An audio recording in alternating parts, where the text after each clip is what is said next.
हर रात ठीक आधी रात के समय मैं एक दर्पण के सामने खड़ा होकर अपना आत्मचित्र बनाता हूँ। फिर उस चित्र को पानी में डुबो देता हूँ, जिससे वह एक वास्तविक भौतिक क्लोन के रूप में प्रकट हो जाता है। इस क्लोन द्वारा प्राप्त की गई हर साधना की प्रगति, सीखी गई हर तकनीक और अर्जित हर अंतर्दृष्टि तथा युद्धानुभव मेरे मूल शरीर के साथ तुरंत समन्वित हो जाते हैं। इसी शक्ति के सहारे मैंने अपने क्लोनों को विशाल साधना जगत में चारों ओर फैला दिया है। कुछ ने पवित्र संप्रदायों, होली लैंड्स में प्रवेश कर उनकी सभी प्रतिभाओं को पीछे छोड़ते हुए स्वर्ग को चुनौती देने वाली क्षमता वाले अद्वितीय प्रतिभाशाली साधक का स्थान प्राप्त कर लिया। कुछ ने दानवीय संप्रदायों, डिमोनिक सेक्स में घुसपैठ की और धीरे धीरे आगे बढ़ते हुए अंतः दानव सम्राट डीमन लॉर्ड के सिंहासन पर अधिकार कर लिया। कुछ अन्य नश्वर संसार में गुमनाम होकर व्यापारी संघों पर नियंत्रण रखते हैं और पर्दे के पीछे से राजवंशों की दिशा तय करते हैं। तब से साधना जगत में हजारों महाशासकों, ओवरलोड्स का उदय हुआ है और उनमें से आधे मेरे ही क्लोन हैं, जो स्वर्गों और अनगिनत लोकों में फैले हुए हैं। मिलकर उन्होंने प्रभाव और शक्ति का ऐसा विशाल जाल बुन दिया है, जिसने पूरे साधना जगत को अपनी छाया में ले लिया है। लेकिन मेरा वास्तविक शरीर अब भी एक छोटे से नश्वर नगर में रहता है। मैं एक बेफिक्र निष्क्रिय युवक की तरह जीवन बिताता हूँ, जिसके पास करने को कोई विशेष काम नहीं है। हर दिन अपने आंगन में धूप सेंकते हुए आराम से समय गुजारता हूँ। इस समय अपना पहला क्लोन सफलतापूर्वक बनाने के बाद मैं अपने सामने तैर रहे चरित्र अनुकूलन, कैरेक्टर कस्टमाइजेशन इंटरफेस को गहरी सोच में डूबकर देख रहा हूँ और एक बहुत सुंदर पुरुष भी ठीक नहीं होगा। जरूरत से ज्यादा आकर्षक होना अनावश्यक ध्यान अपनी ओर खींचने जैसा है। अभी मेरे पास पर्याप्त शक्ति नहीं है, इसलिए यदि किसी धनी स्त्री शासक या किसी विपरीत स्वभाव वाले साधक कल्टिवेटर की नजर मुझ पर पड़ गई तो वह बड़ी मुसीबत बन सकती है। एक अत्यंत सुंदर स्त्री का रूप बनाना तो और भी अनुपयुक्त है। असाधारण सुंदरता अक्सर विपत्ति को आमंत्रित करती है। भले ही सुंदरता के बल पर जल्दी धन कमाया जा सकता हो, लेकिन उसके साथ जुड़े जोखिम बहुत बड़े होते हैं और अक्सर खूनी संघर्षों का कारण बनते हैं। अभी मैं स्वयं अपनी रक्षा करने में सक्षम नहीं हूँ, इसलिए मेरा क्लोन उपयोगी भी होना चाहिए और टिकाऊ भी। उसका रूप ऐसा हो कि लोग उसे एक निर्दयी और खतरनाक व्यक्ति समझें, जिससे उलझने की कोई हिम्मत न करे, लेकिन साथ ही वह ऐसा भी दिखे कि भीड़ में किसी की नजर उस पर दूसरी बार न पड़े। समाज के सबसे निचले तबके के किसी साधारण पहलवान पुगिलिस्ट की तरह मेरी उंगलियां स्क्रीन पर फिसलने लगी और मैंने उसके रुपरंग के मान को पैरामीटर में बदलाव करना शुरू किया। मैंने उसकी लंबाई 2.1 मीटर निर्धारित की, चौड़े कंधे, मजबूत और भारी भरकम शरीर, मांसपेशियों का आकार मानव शरीर की प्राकृतिक सीमा तक बढ़ा दिया। गर्दन मोटी होनी चाहिए ताकि वह उसकी कच्ची और विस्फोटक ताकत का प्रतीक लगे। त्वचा का रंग गहरा, धूप और मौसम से तपे हुए कांसे जैसा रखा। यह वर्षों की कठिन शारीरिक मेहनत की स्पष्ट पहचान थी। अब चेहरे की बारी थी। मैं कुछ क्षण सोच में डूबा रहा। अंत में मैंने क्लोन के लिए चौकोर और चौड़ा जबड़ा चुना। उसकी आंखें थोड़ी सुस्त और बुद्धिहीन सी दिखाई दें और सिर पर छोटे छोटे कटे हुए बाल बस कट हों। उसके इस रूप को देखते ही कोई भी समझ जाएगा कि वह बहुत तेज दिमाग वाला इंसान नहीं है, लेकिन उसमें बैल जैसी कच्ची और अपार शारीरिक शक्ति थी। मैंने क्लोन के निर्माण की पुष्टि की और उसका नाम एदाई रखा। जैसे ही मैंने पुष्टि कन्फर्म का बटन दबाया, धुंध तुरंत सघन होकर एक आकार लेने लगी। एक भारी धम की आवाज के साथ एक विशालकाय गठीला आदमी उस तंग कमरे में प्रकट हुआ। उसका शरीर किसी ऊंचे पगोड़ा की तरह विराट था और उसका सिर लगभग छत की बलियों को छूने ही वाला था। अगले ही क्षण मेरे भीतर एक अद्भुत अनुभूति उमड़ पड़ी। मुझे एहसास हुआ कि मेरी दृष्टि दो हिस्सों में बंट गई है। एक ओर मैं स्वयं को बिस्तर के किनारे बैठा देख सकता था और उसी समय दूसरी ओर अपने सामने खड़े उस दुर्बल युवक को भी देख रहा था। मैंने अपना हाथ उठाने की कोशिश की। मेरा मूल शरीर अपना बायां हाथ उठा बैठा, जबकि आदाई ने अपना दायां हाथ उठाया, जो ताड़ के पंखे जितना चौड़ा था। दोनों चेतनाओं के बीच जरा भी टकराव नहीं था।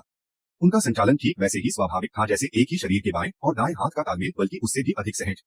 मेरा मूल शरीर उठकर आदाई के चारों ओर 2 चक्कर लगाने लगा। मैंने आगे बढ़कर उसके बाजू की मांसपेशियों को दबाकर देखा। वे पत्थर की तरह कठोर थीं। सिस्टम द्वारा निर्मित वस्तुएं सचमुच सर्वोत्तम गुणवत्ता की होती हैं। यद्यपि वह अभी भी एक नश्वर मनुष्य था, फिर भी उसका शरीर निस्संदेह मानव शारीरिक क्षमता की चरम सीमा पर था। लेकिन कपड़ों की समस्या सामने आ गई। मैंने अलमारी खंगाली और अपने पिता के छोड़े हुए पुराने टाट बोरे के कपड़े के वस्त्र निकाले। काफी मेहनत से 2 जोड़ी कपड़ों को जोड़कर मैंने किसी तरह आदाई के लिए पहनने लायक वस्त्र तैयार किए। हालांकि उसकी पतलून अब भी छोटी पड़ रही थी और वे कपड़े उसके शरीर से ऐसे चिपके हुए थे मानो अभ्यास के लिए पहना गया प्रशिक्षण वस्त्र हो, लेकिन कम से कम उन्होंने शरीर के आवश्यक अंगों को ढक तो लिया था। बहुत अच्छा आदाई। मैं वापस बिस्तर पर बैठ गया और मेरी आंखों में गहरी गंभीरता उतर आई। हमारे पास चावल लगभग खत्म हो चुके हैं। तुम्हें पैसे कमाने होंगे, लेकिन जल्दी धन कैसे जुटाया जाए? डकैती करना तो बिल्कुल संभव नहीं था। भले ही किंशन नगर, किंशन टाउन एक दूर दराज का कस्बा था, फिर भी वहाँ सरकारी सिपाही कांस्टेबल मौजूद थे। एक बार यदि किसी के सिर पर इनाम घोषित हो जाए तो फिर हर जगह पीछा किया जाता है और स्थिति बहुत जटिल हो जाती है। दिहाड़ी मजदूरी करना भी बहुत धीमा तरीका था। उसी समय मेरे मन में एक जगह की छवि उभरी। नगर के पश्चिमी छोर पर स्थित जुइशेंग पैविलियन। ऊपरी तौर पर वह एक वेश्यालय था, लेकिन जमीन के नीचे एक अराजक जुए का अड्डा छिपा हुआ था। वहीं अमीर व्यापारियों के मनोरंजन के लिए पशुयुद्ध का अखाड़ा भी चलता था। कथित पशुयुद्ध में अक्सर मनुष्य बनाम कुत्ता या कभी कभी मनुष्य बनाम मनुष्य की लड़ाइयां करवाई जाती थी। एक मुकाबला जीतने पर 5 ताये चांदी का इनाम मिलता था, जबकि हारने वालों का अंजाम अक्सर हाथ पैर कट जाने या हमेशा के लिए अपंग हो जाने के रूप में होता था। जब आदाई जुइशेंग पैविलियन पहुंचा तो मैंने अपनी आंखें बंद कर ली और अपनी अधिकांश चेतना क्लोन के भीतर स्थानांतरित कर दी। दोपहर की धूप कुछ अधिक ही तेज थी। आदाई ने दरवाजा खोला और अपना सिर झुकाकर किसी तरह बाहर निकला।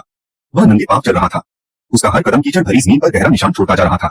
रास्ते से गुजरने वाले लोगों ने जब इस काले, विशालकाय और मूर्ख से दिखने वाले दैत्य को देखा तो वे घबराकर तुरंत उसके लिए रास्ता छोड़ने लगे। आदाई के चेहरे पर कोई भाव नहीं था। उसकी आंखें निस्तेज और बुद्धिहीन सी लग रही थी, जबकि वह सीधे नगर के पश्चिमी हिस्से की ओर बढ़ता चला गया। यही तो वह प्रभाव था जिसकी मुझे आवश्यकता थी। एक अज्ञात मूल का मंदबुद्धि सा भटकता हुआ आदमी, यदि वह अखाड़े में मर भी जाए तो कोई उसके अतीत या पहचान की जांच पड़ताल करने की सहमत नहीं उठाएगा। उसी समय जुईशेन पैविलियन के पीछे वाली गली में जुई के अड्डे की रखवाली करने वाले दो गुंडे जमीन पर उबरू बैठकर सिगरेट पी रहे थे। तभी अचानक उन्हें लगा कि उनके सामने की रोशनी किसी ने रोक दी है। उन्होंने सिर उठाकर देखा। उनके सामने भालू जितना विशालकाय एक आदमी खड़ा था जो ऊपर से उन्हें कोरे जा रहा था। क्या चाहिए, उनमें से एक गुंडा कांप उठा। उसके हाथ में पकड़ी सिगरेट लगभग छूट ही गई। अदाई ने मुंह खोला। उसकी आवाज भारी, कर्कश और खुरदरी थी, मानो दो चक्की के पार्ट आपस में रगड़ खा रहे हों। लड़ना। दोनों गुंडों ने एक दूसरे की ओर देखा और जोर से हंस पड़े। यह विशालकाय बेवकूफ ठीक वैसा ही पंचिंग बैग था जैसा भूमिगत अखाड़े को चाहिए होता था, बेहद मजबूत, मार सहने वाला, लेकिन दिमाग से बिल्कुल खाली। उन्हें जरा भी चिंता नहीं हुई। ऐसा आदमी इनाम के पैसे लेकर भाग जाएगा। उससे किसी जीवन मृत्यु अनुबंध, लाइफ एंड डेथ कॉन्ट्रैक्ट पर हस्ताक्षर करवाने की भी जरूरत नहीं थी। चलो बड़े भाई, हमारे साथ आओ। एक गुंडा उठ खड़ा हुआ और आदाई को एक अंधेरे गलियारे से होते हुए तहखाने की ओर ले गया। जैसे जैसे वे नीचे उतरते गए, हवा में गूंजती दहाड़ों, चीख पुकार और पसीने व ताजे खून की तीखी दुर्गंध और भी गाढ़ी होती गई। लोहे के एक पिंजरे के भीतर दो नंगे बदन आदमी एक दूसरे से भीषण कुश्ती लड़ रहे थे। उनके चेहरे खून से इस कदर लथपथ थे कि पहचानना मुश्किल था। पिंजरे के चारों ओर जुआरी ठसाठस भरे हुए थे। उनकी आंखें लाल थीं और वे हाथों में नोक लहराते हुए पागलों की तरह चीख चीख कर दांत लगा रहे थे। ताजा माल, हम एक नया और बढ़िया शिकार लाए हैं, बदमाश जोर से चिल्लाया। दाढ़ी और टोपी वाला एक अधेड़ उम्र का आदमी उनके पास आया। उसने अदाई आड़ई को ऊपर से नीचे तक देखा और संतुष्टि में सिर हिलाया। जीतने पर 5 टेस्ट सिक्के, और अगर तुम हार गए तो हम तुम्हें घसीटकर बाहर फेंक देंगे। जीत की रकम मैच के बाद दी जाएगी। क्या तुम अभी अपना दमखम आजमाना चाहते हो? हमारे पास फाइटर्स की कमी है। ठीक है, अदाई ने ज्यादा बातें नहीं की। लोहे का पिंजरा खुला और हारे हुए फाइटर को मरे हुए कुत्ते की तरह बाहर घसीट लिया गया। अदाई पिंजरे में उतरा। उसका विरोधी मैड डॉग, सिरफिरा कुत्ता नाम का एक दुबला पतला आदमी था, जिसके हाथों पर सूखे खून और मांस के धब्बों से लपेटी रस्सी बंधी हुई थी। अदाई का अनाड़ीपन देखकर मैड डॉग ताना मारकर मुस्कुराया। उसने अपने पैरों से जोर लगाया और किसी मिसाइल की तरह सीधी जांघों के बीच ग्रोइन पर निशाना साधते हुए झपट्टा मारा। यह गली मोहल्ले के लड़ाकों की एक बेहद नीच और घातक चाल थी। हालांकि मेरी दोहरी दृष्टि, डुअल विजन की स्पष्टता में यह चाल मैड डॉग की धीमी गति के कारण नहीं, बल्कि अदाई की तेज प्रतिक्रियाओं, रिफ्लेक्सेस के कारण बहुत धीमी लग रही थी। मेरे ठंडे और क्रूर फैसले के साथ मिलाकर अदाई ने कोई बचाव नहीं किया। अदाई अपनी जगह पर डटा रहा और उसने मैड डॉग को अपने पेट पर सीधा मुक्का मारने दिया। एक भारी और मध्यम आवाज के साथ मैड डॉग के चेहरे की मुस्कान वहीं जम गई। उसे ऐसा लगा मानो उसने मोटी गाय की चमड़ी में लपेटे किसी लोहे के तख्ते पर घूंसा मार दिया हो। उसकी कलाई तेज दर्द से तड़प उठी। इसके ठीक तुरंत बाद एक विशाल हाथ ने मैड डॉग के सिर को कसकर दबोच लिया। तकनीक का इस्तेमाल कैसा? उसने तो बस अपने कद और ताकत का ऐसा फायदा उठाया जैसे किसी मच्छर को मसल दिया हो। उसने मैड डॉग, मस्त कुत्ता, का सिर जमीन पर दे मारा, जिससे हवा में धूल का गुबार उड़ने लगा। पूरे तहखाने में अचानक सन्नाटा छा गया। मैड डॉग कुछ पल के लिए छटपटाया और फिर शांत हो गया। इस एक ही निर्णायक वार से दर्शकों के स्टैंड में बैठे जुआरी कुछ पल के लिए स्तब्ध रह गए। उन्हें इस बात से कोई फर्क नहीं पड़ता था कि कौन जीतेगा। वे तो बस इस तरह की बेलगाम और बेमुरवत हिंसा के वर्चस्व को देखकर उसके कायल हो गए थे। रेफरियों ने गला फाड़कर चीखते हुए एदाई को विजेता घोषित कर दिया।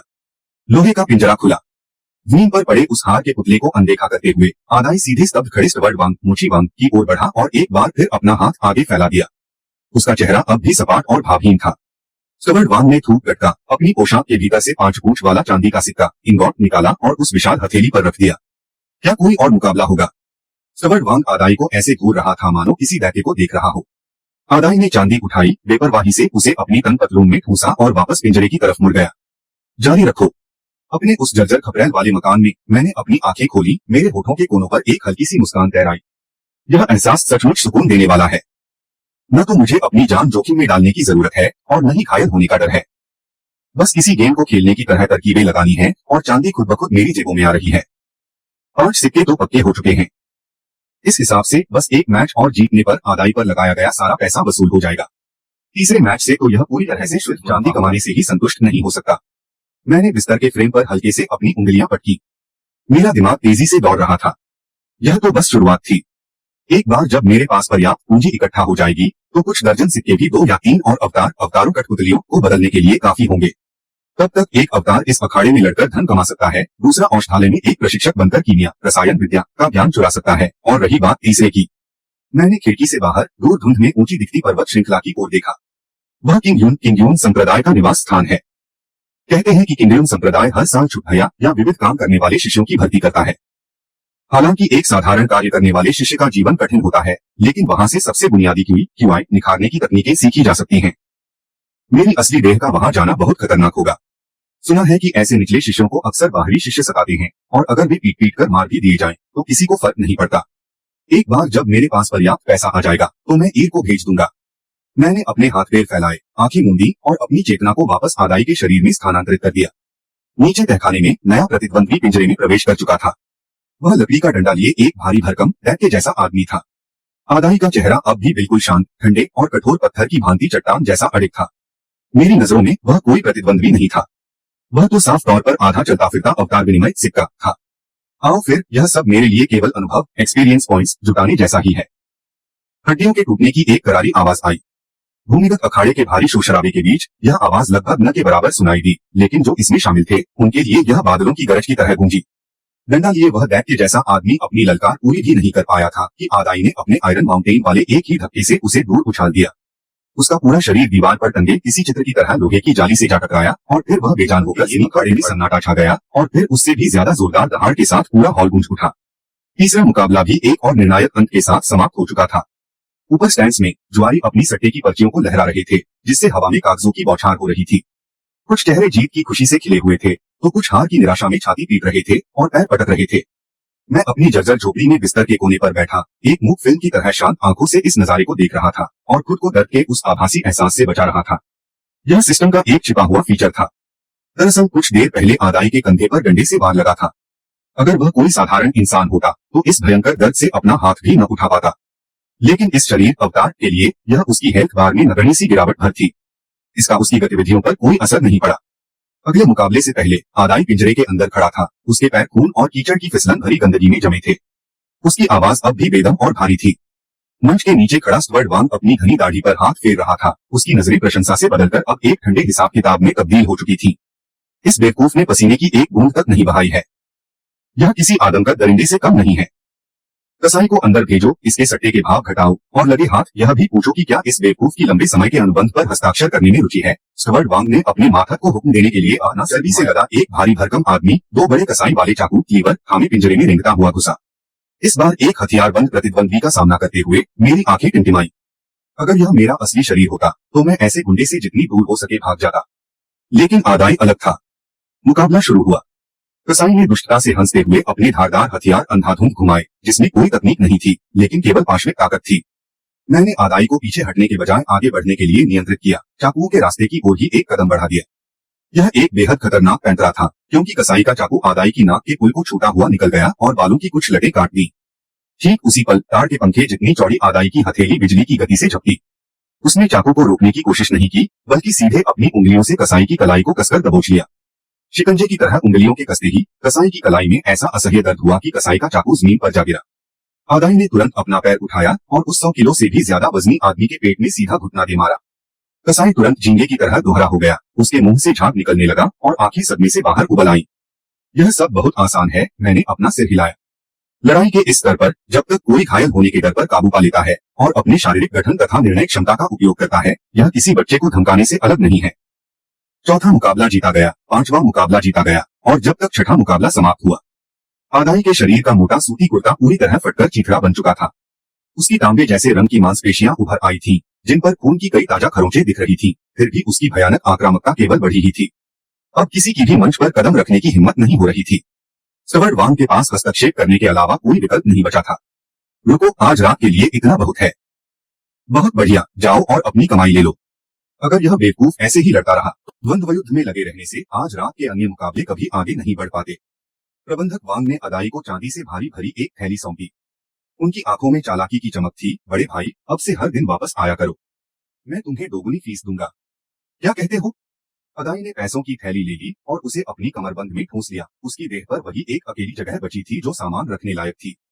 मैं थक गया हूँ, मैं सोने जा रहा हूँ। अदाई मुड़ा और दूर चला गया। उसने प्रबंधक वांग के प्रस्ताव का जवाब देने की हिम्मत तक नहीं उठाई।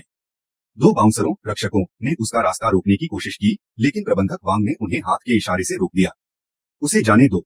जो आदमी इस तरह जान जोखिम में डालता है, उसे सिर्फ इनाम की परवाह होती है। वह कल जरूर वापस आएगा। तुइसेन लाओ से निकलने के बाद अदाई सीधे घर नहीं गया। मैं बेहद सतर्क था। मैंने अदाई को नियंत्रित करके कस्बे के 3 चक्कर कटवाए, उसे जानबूझकर अंधेरी और संकरी गलियों से गुजारा। जब यह पक्का हो गया कि कोई पीछा नहीं कर रहा है, तब जाकर मैं कस्बे के बाहर एक सुनसान मंदिर पर रुका।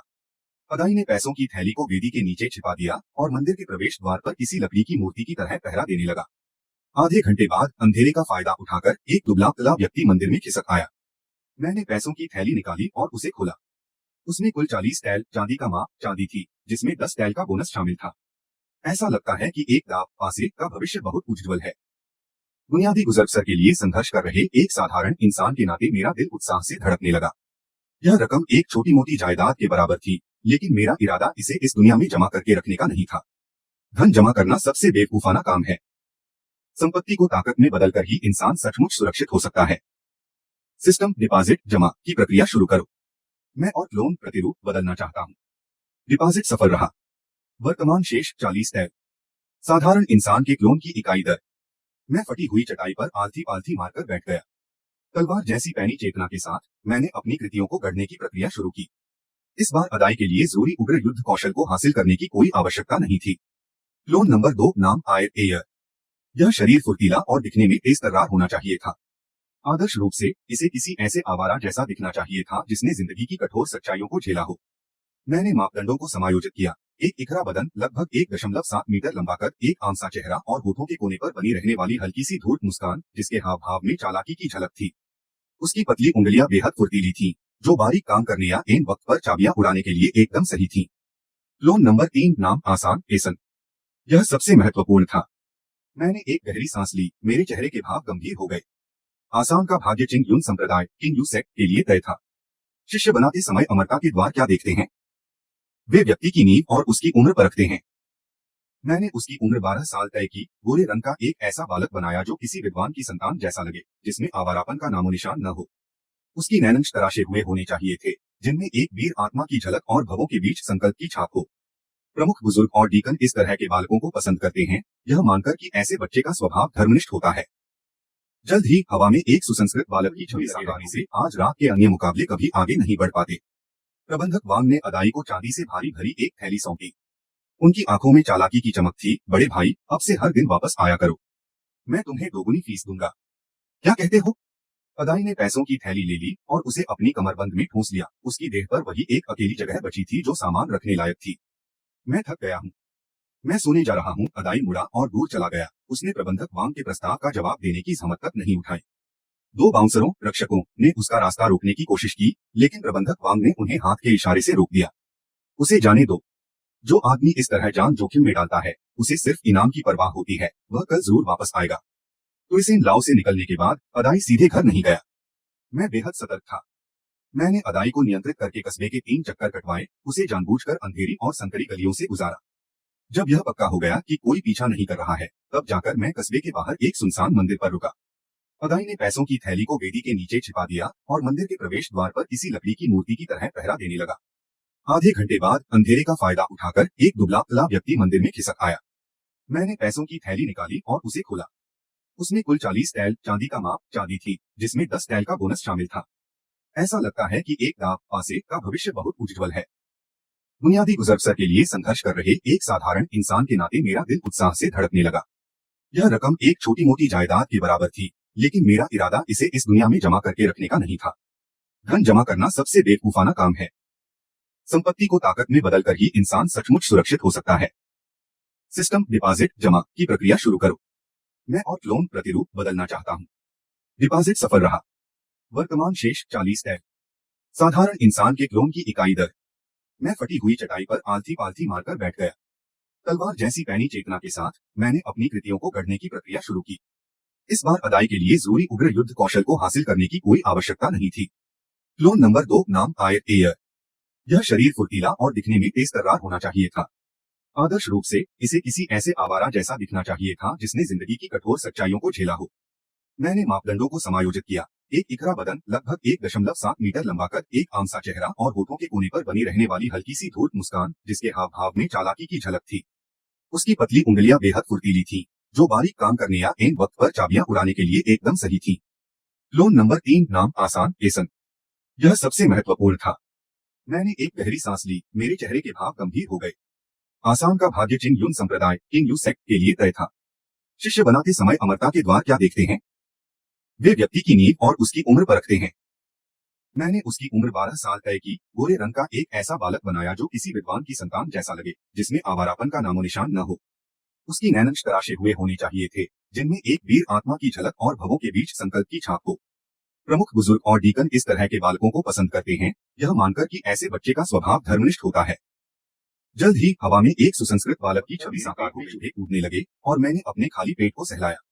मैंने वेदी की मेज पर किसी अनजान हाथ द्वारा छोड़ा हुआ आधा बासी पत्थर जैसा सख्त पावरोटी बंद उठाया, एक बाइट ली और अपना पहला छोटा लक्ष्य तय किया, जितनी जल्दी हो सके एक साधक कल्टीवेटर बनने का रास्ता खोजना। 3 दिन बाद चिंगशान कस्बा असामान्य रूप से चहल पहल से भर गया।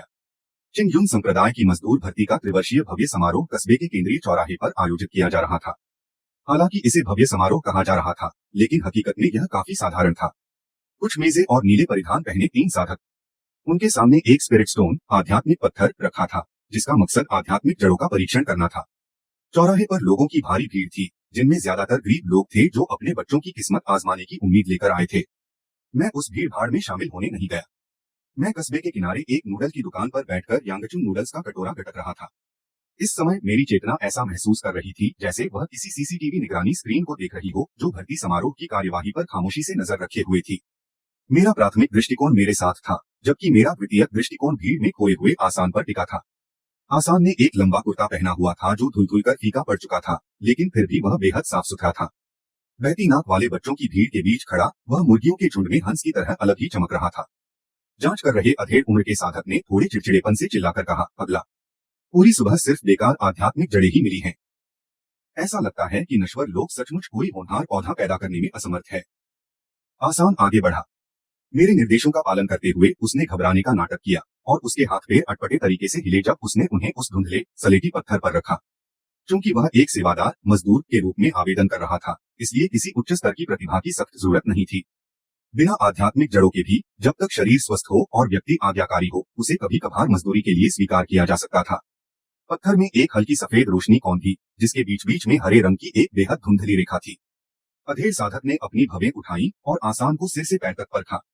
बालक के तराशे हुए नैनंश और साफ आंखों को देखते हुए, जो अपनी झिझक के बावजूद एक तेज बुद्धिमत्ता को दर्शा रही थी, वह हल्का सा सिर हिलाए बिना न रह सका। तुम्हारा नाम क्या है? अमर स्वामी को प्रणाम। इस तुच्छ सेवक का नाम फंतम है। यह नाम मैंने इस बात की याद में यूं ही चुन लिया था कि यह मेरा तीसरा नश्वर अवतार था। अधेड़ साधक ने फंताम की तरफ एक लकड़ी का टोकन फेंकते हुए कहा, औषधि के बगीचे में जाओ और खरपतवार निकालो। तुम्हें पास समझा जाता है। भीड़ में से ईर्ष्या और जलन से भरी अनगिनत निगाहें उसकी ओर मुड़ गईं। एक बार जब कोई अमर संप्रदाय में प्रवेश कर लेता है, भले ही एक मामूली मजदूर के रूप में ही क्यों न हो, वह प्रभावी रूप से दाव के मार्ग पर चल पड़ता है, मालिक के कुत्तों और मुर्गियों के साथ आसमान की ओर बुलंदियां छूने लगता है। इस क्षण से उसे साधारण नश्वर लोगों की नजर में एक श्रेष्ठ जीव माना जाएगा। मेरे होठों के कोने ऊपर की ओर मुड़ गए जब मैंने कटोरे से सूप की आखिरी बूंद भी पी ली। सफलता। जब तक उसने प्रवेश सुरक्षित कर लिया है, तब तक चिंगयुन संप्रदाय की साधना तकनीकी देर सवेर मेरी मुट्ठी में होंगी ही। ठीक उसी पल एक अलग दृष्टिकोण से ऊर्जा की एक तीव्र लहर अचानक उठी। वह आयर था। वह इस समय कस्बे की सबसे बड़ी गिरवी की दुकान जिनयुतांग के अंदर था। आयर की आंखों के जरिए मैंने एक अजीब जेड हरिताश्म का लॉकेट देखा। वह जेड लॉकेट काउंटर के सबसे अंधेरे कोने में पड़ा था, धूल मिट्टी से ढका हुआ, मानो अभी अभी मीन से खोदा गया हो। फिर भी सिस्टम की सूचना विंडो अचानक आयर के दृष्टि क्षेत्र में उभर आई। हल्के आध्यात्मिक स्पंदन का पता चला है, निम्न स्तरीय जादुई उपकरण का टुकड़ा होने का संदेह है। चॉपस्टिक्स पर मेरी पकड़ मजबूत हो गई। मेरे हाथ एक जैकपॉट लग गया था। यह सोचने वाली बात थी कि इस सिस्टम के पास जिनयुतांग के अंदर भी गुप्त जानकारी हासिल करने की क्षमता थी। आयर, जो एक लफंगे का भेस बनाए हुए था, काउंटर से सटकर खड़ा हो गया और दुकानदार से मोलभाव करने लगा। इस टूटे हुए जेड के टुकड़े के लिए 5 टैल मांगने की हिम्मत कर रहे हो? क्या तुम लालच में अंधे हो गए हो? इस दरार को देखो, यह इतनी आसान है कि मेज का पाया बनने के भी काम न आए। आयर के चेहरे पर तिरस्कार का भाव था और बोलते समय उसके मुंह से थूक उड़ रहा था। दुकानदार, जो एक चालाक और छोटे कद का बूढ़ा आदमी था, ने उसे तिरछी नजर से देखा। खरीदना है तो खरीदो, नहीं तो रहने दो, यह पूरी तरह तुम पर निर्भर है। यह पीढ़ियों से चला आ रहा खानदानी जेवर है। अगर तुम सचमुच खरीदने के लिए गंभीर हो तो 1 के 3 टैल लगेंगे। आयर ने एक उंगली उठाई। मैं इसे अपने बेवकूफ छोटे भाई के खिलौने के तौर पर खरीद रहा हूँ। मैं 1 पैसा भी ज्यादा नहीं दे सकता। आयर ने चांदी के 2 टूटे हुए टुकड़े निकाले और मेज पर रख दिए। उसकी हरकतें इतनी तेज थीं मानो उसे डर हो कि कहीं दुकानदार अपना इरादा न बदल ले, और उसने तुरंत उस गंदे जेड लॉकेट को अपने कपड़ों में ठूंस लिया। सौदा पूरा होने पर आयर मुड़ा और गिरवी की दुकान से बाहर निकल गया। उसके चेहरे से लफंगे जैसा भाव तुरंत गायब हो गया। उसकी जगह एक आम इंसान के लिए अनुपयुक्त, ठंडे और तटस्थ रूप ने ले ली। मेरे निर्देशों का पालन करते हुए वह रुका नहीं, सीधे शहर से बाहर निकल गया और हवा की गति से उस पहाड़ के पीछे की ओर भागा जहां एसी इंतजार कर रहा था। कोई भी ऐसी चीज को लापरवाही से यूं ही नहीं छू सकता। अगर उस पर किसी पूर्व स्वामी की आध्यात्मिक छाप होती या किसी का बिछाया जाल होता। आयर ने आदेश स्वीकार किया। उसने लापरवाही से बगल से एक भारी पत्थर उठाया और जेर के टुकड़े को कब्र के पत्थर पर रख दिया। एक भारी धमक के साथ पत्थर के टुकड़े चारों तरफ बिखर गए, बिना किसी अलौकिक प्रभाव के। बस एक छोटी सी दरार उभरी और उसमें से उंगली के नाखून के आकार का एक छोटा दूधिया सफेद पत्थर लुढ़क कर बाहर आ गया। आसपास का तापमान अचानक कई डिग्री नीचे गिर गया। असीम और शुद्ध ऊर्जा की एक लहर हवा में तैरने लगी, जिससे पास में डुबके आयर को अचानक मन में एक अद्भुत स्पष्टता का एहसास हुआ। कई दिनों की यात्रा से इकट्ठा हुई थकान काफी हद तक मिटने लगी। सिस्टम सूचना 32% आध्यात्मिक ऊर्जा से युक्त एक खंडित निम्न स्तरीय स्पिरिट स्टोन आध्यात्मिक पत्थर का पता चला है। इसे 32 सिस्टम मुद्रा में बदला जा सकता है या साधना के लिए उपयोग किया जा सकता है। मैंने कंट्रोल पैनल को देखा, उत्सुकता में मेरी एक भौं तन गई। यकीनन यह साधना जगत की सर्वव्यापी मुद्रा है। भले ही इस स्पिरिट स्टोन में इसकी कुल आध्यात्मिक ऊर्जा का एक हिस्सा ही बचा था, फिर भी यह आम सोने और चांदी की पहुंच से बहुत परे था। हिलना मत, मैंने आदेश दिया और आयर को रोका जो स्पिरिट स्टोन को उठाकर रखने ही वाला था। आसी, तुम इसे लो।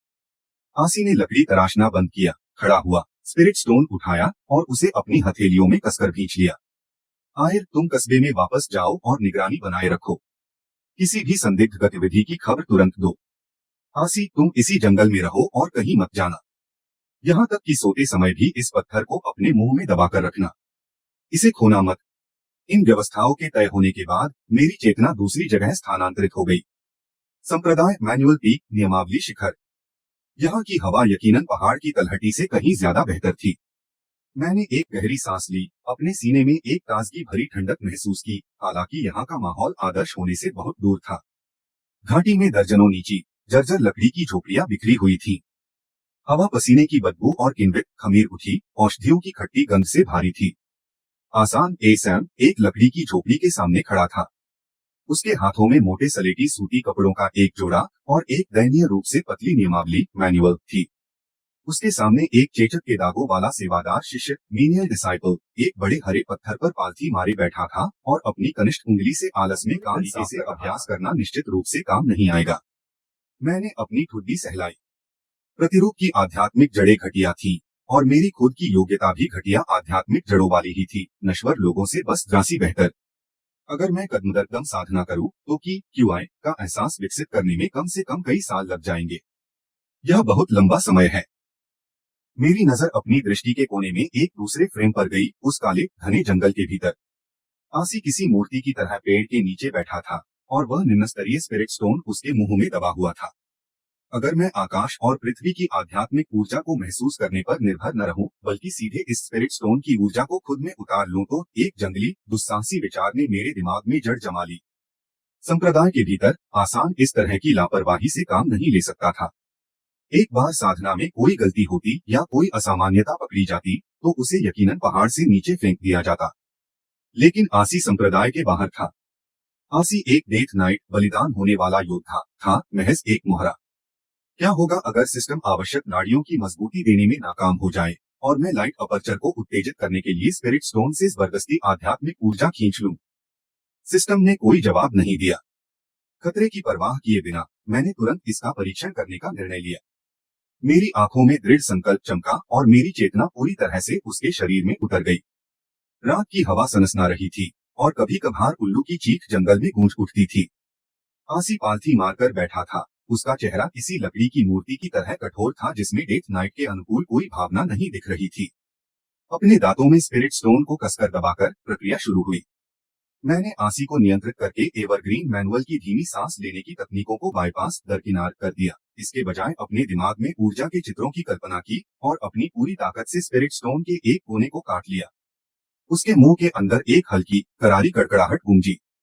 ठीक अगले ही पल गर्मी की एक तीव्र लहर सीधे उसके गले से नीचे उतर गई। यह ऊर्जा की कोई धीमी धारा नहीं थी। ऐसा लगा जैसे उसने एक मुंह उबलता हुआ लावा निकल लिया हो। पत्थर के भीतर बंद शुद्ध आध्यात्मिक ऊर्जा बिना किसी रुकावट के फूट पड़ी। पलक झपकते ही इसने आसी के सीने को भर दिया। आसी की आंखें फटी की फटी रह गई। उसकी गर्दन की नीली नसें उभर आईं और उसकी तांबे के रंग की त्वचा उबले हुए झींगे की तरह लाल हो गई। दर्द असहनीय था, मानो उसका शरीर टुकड़ों में चीरा जा रहा हो।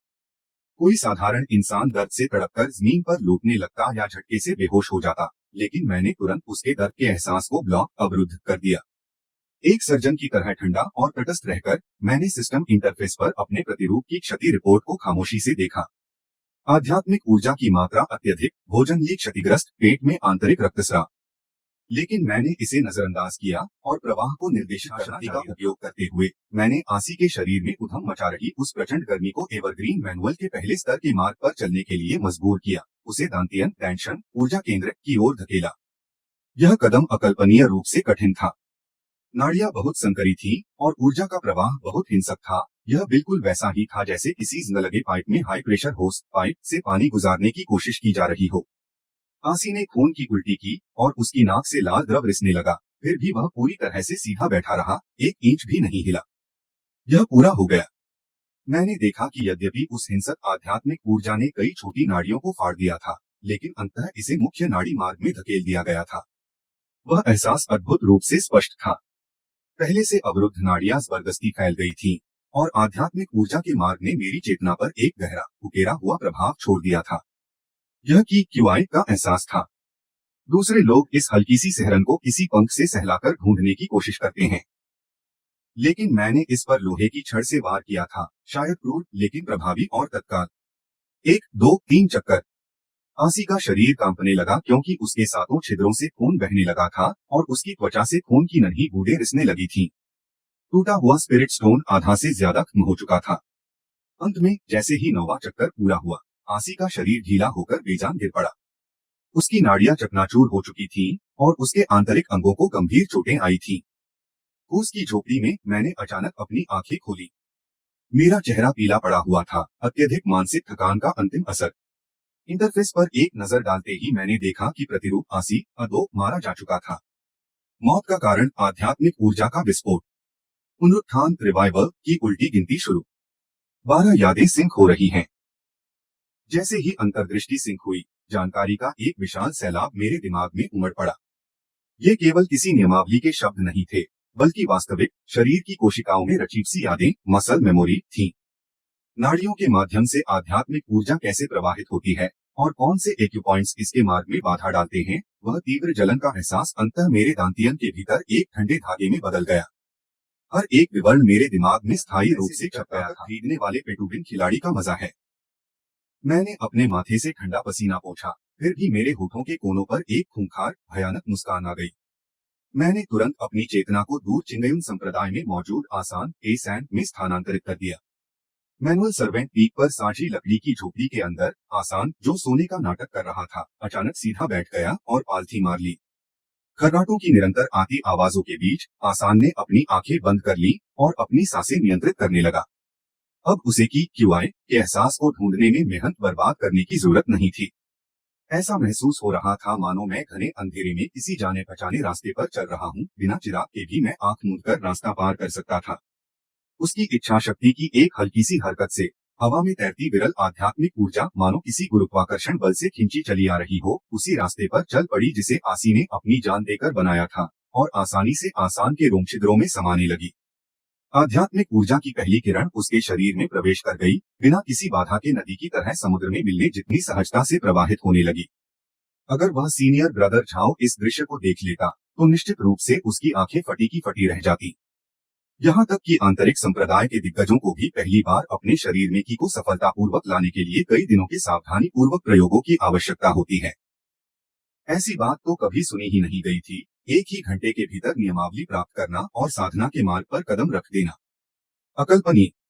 आसान ने आध्यात्मिक ऊर्जा की इस कोमल धारा को अपनी नाड़ियों के एक पूरे चक्कर से गुजारा और अंततः इसे अपने दांतियन में जमा किया, जहां यह बाल जितने पतले सफेद की के धागे में बदल गई।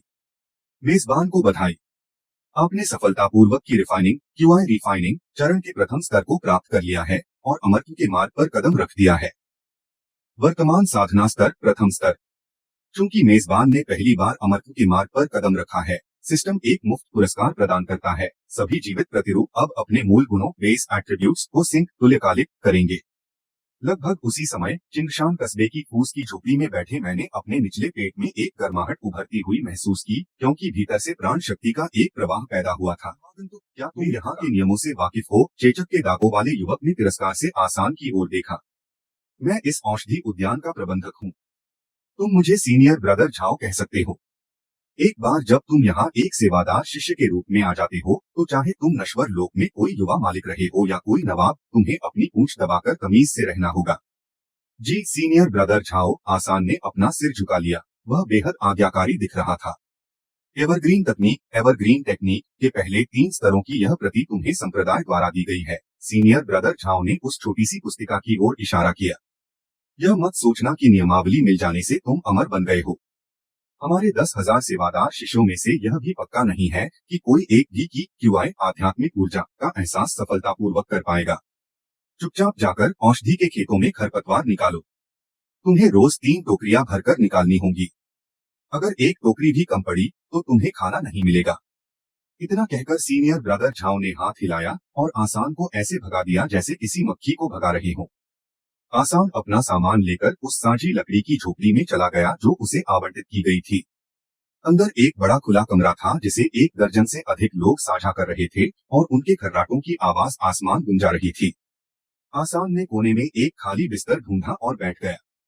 सबसे पहला काम उसने एवरग्रीन तकनीक को खोलने का किया। आपको अमर साधना नियमावली एवरग्रीन तकनीक मिली है। यह एक खंडित पुरानी निम्नस्तरीय साधना पद्धति है। स्कैनिंग जारी है। सामग्री सिंक तुल्यकालिक हो गई है। लकड़ी की झोपड़ी के भीतर एक सलेटी रंग का मंत्र और QI के प्रवाह के कई चित्र तुरंत मेरे दिमाग में उभर आए। मैंने अपनी आंखें बंद की और उसे ध्यान से पढ़ा। यह बहुत सरल था। साफ शब्दों में कहें तो यह सांस लेने की एक तकनीक थी जो एक विशिष्ट ध्यान पथ के साथ जुड़ी थी, ताकि आकाश और पृथ्वी में तैरती आध्यात्मिक ऊर्जा का एहसास करके उसे शरीर के अंदर लाया जा सके और नाड़ियों मेरिडियंस के माध्यम से पूरे चक्र में घुमाया जा सके। इसमें कोई आश्चर्य की बात नहीं थी कि उस निष्ठुर आदमी ने कहा था कि 10,000 लोगों में से किसी एक का भी सफल होना मुश्किल है। इस तकनीक का सबसे कठिन पहलू ऊर्जा को महसूस करना, सेंस करना था। नश्वर संवेदनाएं सुस्त होती हैं। विशाल धुंधली हवा में से आध्यात्मिक ऊर्जा की एक अकेली किरण को पकड़ना समुद्र की तलहटी में सुई ढूंढने जैसा था। मार्गदर्शन करने के लिए किसी गुरु के बिना केवल अकेले बैठकर साधना करने के भरोसे कोई इंसान मौत तक बैठा रह सकता है, फिर भी साधना के द्वार में प्रवेश नहीं कर पाएगा। शरीर गायब हो गया और मेरी सुनने की क्षमता तेज हो गई। उसकी दृष्टि एक ही पल में काफी तीव्र हो गई। शहर के एक सराय में था। अगले टेबल पर बैठे डी मारने वालों की बातें छिपकर सुन रहा था। तभी उसके हाथ में पकड़ा शराब का प्याला एक झटके के साथ टूटकर चकनाचूर हो गया और उसकी शक्ति फूट पड़ी। अदा एडा जो भूमिगत अखाड़े में सो रहा था, उसने करवट ली। उसके पूरे शरीर की हड्डियां चरमराने लगी और उसकी मांसपेशियां पहले से अधिक मजबूत और सुडौल हो गई। हर एक सदस्य पदोन्नत हो चुका था। मैंने एक दूषित सांस बाहर छोड़ी और अपनी उंगलियों से निकलती हल्की सफेद रोशनी को देखा। हालांकि यह इतनी कमजोर थी कि एक मोमबत्ती भी नहीं बुझा सकती थी, लेकिन यह एक साधक कल्टिवेटर की शक्ति थी। एसी की मौत सचमुच व्यर्थ नहीं गई, मैंने एक आंख भरते हुए कहा। जासूस के रूप में किसी क्लोन की बलि देना और उसके अनुभवों को सभी सदस्यों के साथ साझा करना, अनंत क्लोन प्रणाली इन्फिनिट क्लोन सिस्टम का उपयोग करने का यही सही तरीका है। अब जब मैं सघनीकरण QI कंडेंसेशन के पहले स्तर पर पहुंच गया हूं, तो धन कमाने की गति बढ़ाई जा सकती है। मैं अपने हाथ पैर फैलाने के लिए खड़ा हुआ। सांसारिक दुनिया में एक साधारण क्लोन को पहले से ही युद्ध क्षमता का शिखर माना जाता है। अब आध्यात्मिक शक्ति के जुड़ाव के साथ बिना कोई मंत्र जाने भी केवल शारीरिक शरीर को मजबूत करने के लिए आध्यात्मिक शक्ति पर निर्भर रहकर अदा की युद्ध शक्ति कम से कम 3 गुना बढ़ गई है। अदा, कल अखाड़े में जाना। अपनी ताकत छिपाना बंद करो। मैं सट्टेबाज के रूप में काम करना चाहता हूँ, मैंने अदा को आदेश भेजा। पहले मुझे डर था कि बहुत अधिक ध्यान आकर्षित करने से परेशानी खड़ी हो सकती है, लेकिन अब सघनीकरण के प्रथम स्तर की नींव के साथ किंगशन कस्बे जैसी छोटी जगह पर जब तक मेरा सामना फाउंडेशन एस्टेब्लिशमेंट करण के किसी पुराने दामपेच वाले से नहीं होता, तब तक मैं बिना किसी डर के खुलेआम घूम सकता हूँ। इस क्षण किंग्यून संप्रदाय के हैंडीमैन पीक पर जैसे ही आसमान साफ होना शुरू हुआ, एक तीखी चीख ने सभी को जगा दिया। उठो, सब लोग उठो, काम करने का समय हो गया है। सीनियर ब्रदर झाओ हाथ में बेंत का कोड़ा लिए दरवाजे के चौखट पर मार रहे थे। उनका चेहरा अधीरता से भरा था। नए आए मजदूर हैंडीमैन हड़बड़ी में अपनी आंखें मलते हुए घबराकर अपने कपड़े पहनने लगे। एसैन भीड़ में घुल मिल गया। रात भर साधना कल्टिवेशन करने के बाद उसके चेहरे पर थकान नहीं बल्कि ताजगी और स्फूर्ति थी। साधारण सान, तुम औषधीय खेत में जाओ। पर्पल लीफ ग्रास, बैंगनी पत्ती वाली घास के आसपास के सभी खरपतवार उखाड़ना याद रखना। अगर तुमने आध्यात्मिक जड़ी बूटी की पत्तियों को नुकसान पहुंचाया तो तुम्हें बेचकर भी उसकी कीमत पूरी नहीं होगी। सीनियर ब्रदर झाओ असान के पास से गुजरे और उसे एक सख्त चेतावनी दी। मैं समझ गया। सीनियर ब्रदर असान ने विनम्रता से अपना सिर झुकाया, एक कुदाल उठाई और औषधीय खेत की ओर बढ़ गया। असान उकलू बैठ गया। यहाँ उगाई गई पर्पल लीफ ग्रास सबसे निचले दर्जे की आध्यात्मिक जड़ी बूटी है। असान ने अपना हाथ आगे बढ़ाया। सीधे खरपतवार उखाड़ने के बजाय उसने चुपचाप अपने शरीर के भीतर आध्यात्मिक ऊर्जा का संचार किया और उसे अपनी उंगलियों पर केंद्रित किया। जैसे ही उसकी उंगलियों ने मिट्टी को छुआ, एक अद्भुत एहसास उसके भीतर छा गया। वह पर्पल लीफ ग्रास के बढ़ने के पैटर्न को स्पष्ट रूप से महसूस कर सकता था और यहाँ तक कि इन पौधों से निकलने वाली हल्की भावनाओं को भी भांप सकता था। यह पानी और आध्यात्मिक ऊर्जा के लिए एक गहरी लालसा थी। क्या एक साधक कल्टिवेटर होना ऐसा महसूस होता है? असान के दिल में एक हलचल हुई। उसने खरपतवार उखाड़ने में जल्दबाजी नहीं की, बल्कि खुद को दूसरों की नजर से छिपाते हुए उसने चुपके से अपनी उंगलियों की आध्यात्मिक ऊर्जा को एक मुरझाई हुई दिख रही पर्पल लीफ ग्रास की जड़ों में प्रवाहित कर दिया। नग्न आंखों से भी देखा जा सकता था कि उस पौधे की पत्तियां धीरे धीरे खिलने लगी, उनका रंग गहरा होकर जीवंत हरा हो गया और उसने इस कौशल पर एक बुनियादी महारत हासिल कर ली। आध्यात्मिक पौधों की खेती अभी औपचारिक रूप से शुरू नहीं हुई थी। तियांजियाओ की आंखें चमक उठी। संप्रदाय में अपने कौशल को निखारते हुए ऐसे अप्रत्याशित लाभ मिलना एक सुखद संयोग था। क्या वह भविष्य में केवल औषधीय जड़ी बूटियों की खेती करने और उन्हें बेचने के लिए एक क्लोन बनाने में विशेषज्ञता हासिल नहीं कर सकता था? साधना की चार कलाएं, किमियागरी, एल्केमी, हथियार निर्माण, वेपन क्राफ्टिंग, ताबीज निर्माण, टैलिस्मान और व्यूहरचना, अरे फॉर्मेशन बनाना, ये सभी ऐसे पेशे हैं जिनमें संसाधनों की बहुत खपत होती है, फिर भी ये सबसे ज्यादा लाभदायक भी हैं। ऐसा लगता है कि इस एटम क्लोन को एक तकनीकी दिशा में प्रशिक्षित किया जाना चाहिए। जब मैं इसी बारे में सोच रहा था तभी एयर की तरफ से एक आपातकालीन संकेत मिला। मुख्य शरीर के साथ कुछ हुआ था और मेरी दृष्टि तुरंत बदल गई। चिंगशांग किंगशन की हलचल भरी सड़कों पर आए एक बेकरी के स्टॉल के पीछे छिपा हुआ सामने की ओर ध्यान से देख रहा था। चिंगयुन किंग्योन संप्रदाय के बाहरी शिष्यों की पोशाक पहने दो युवक सड़क पर अकड़कर चल रहे थे, हाथों में एक चित्र लिए हर जगह पूछताछ कर रहे थे। क्या तुमने इस इंसान को देखा है? क्या तुमने तलवार लिए इस मंदबुद्धि बेवकूफ को देखा है? अयर की नजर उस चित्र पर पड़ी। उसकी पुतलियां सिकुड़ गईं। चित्र में बना व्यक्ति कोई और नहीं बल्कि अदा एडा था। मेरी धड़कन एक पल के लिए रुक गई। अदा तो बस एक मार्शल आर्टिस्ट था। वह बाहरी शिष्यों को कैसे नाराज कर सकता था? ध्यान से सुनने पर उन दोनों बाहरी शिष्यों की बातचीत उस तक पहुंची। सीनियर ब्रदर, इससे फर्क नहीं पड़ता कि वह मोटा आदमी मर चुका है, लेकिन उसके पास जो तलवार है वह उस ब्लडस्लेइंग सेबर रक्तसंहार तलवार की प्रतिलिपि है जिसकी मांग सीनियर ब्रदर वांग ने खास तौर पर की थी। फिर भी अखाड़े में किसी ने उसे छीन लिया। लानत है। कसाई को मारने वाला वह मंदबुद्धि बेवकूफ जरूर इसी शहर में होगा।